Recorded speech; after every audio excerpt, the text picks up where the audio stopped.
जल की पवित्रता सबको ज्ञात है।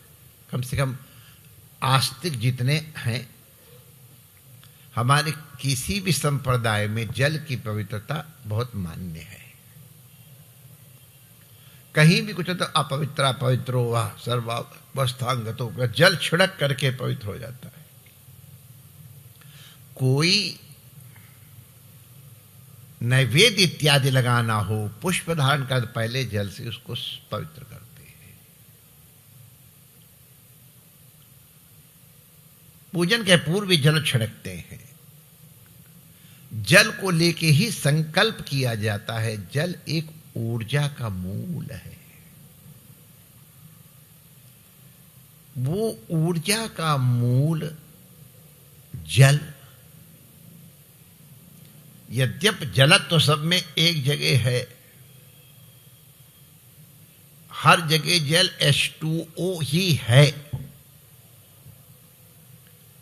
तो केमिस्ट्री के पास या साइंस के पास पानी के लिए इतनी मात्रा में ऑक्सीजन और इतनी मात्रा में हाइड्रोजन का सम्मिश्रण, ये जल का स्वरूप है। लेकिन हमारे शास्त्रों में ऋषियों ने जल को केवल H2O के रूप में नहीं देखा है। देखा, ऐसा कहूं, अनुभव नहीं किया, केवल उनके अनुभव भिन्न भिन्न है। थोड़ी देर के लिए अब अगर गटर का जल और गंगा जी का जल, दो परख नली में दिया जाए और उनसे कहा जाए इनको डिस्क्रिमिनेट करो, तो गटर के जल में और गंगा जल में डिस्क्रिमिनेशन क्या केमिस्ट्री के पास है? अगर हमने फिल्टर कर दिया है तब नहीं, लेकिन हमारे पास है। हमारे ऋषियों के पास एक दृष्टि भिन्न है। उस भिन्न दृष्टि के कारण हम लोग उनको सर्वज्ञ कहते हैं। चलो बहुज्ञ कह लो, क्योंकि हम आदरणीय आचार्य जी बैठे हैं। किसी भी एक वस्तु को जानने वाला सर्वज्ञ होगा।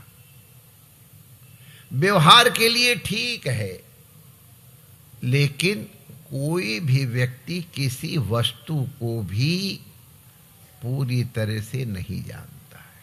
वो केवल ये नहीं जानता है। हमारे वेदांत दर्शन का भी ये सिद्धांत, अयं घटः, भास्वर प्रकाश के अंदर स्थापित घट को भी अयं घटः, इसको परिपूर्ण ढंग से नहीं कहा जा सकता, अनिर्वचनीय है। हमने अनिर्वचनीय कह दिया और हमारे जैन आचार्यों ने उसे बस व्यवहारिक ज्ञान के लिए जितना ज्ञान है पर्याप्त है, परिपूर्ण ज्ञान के लिए सब चीजों के साथ उसका संपर्क आवश्यक। ये एक प्रसंग चला इसलिए कह दिया, मैं इसलिए कह रहा हूं परिपूर्ण ज्ञान ऋषियों को ही होता है। उनके पास दृष्टि है।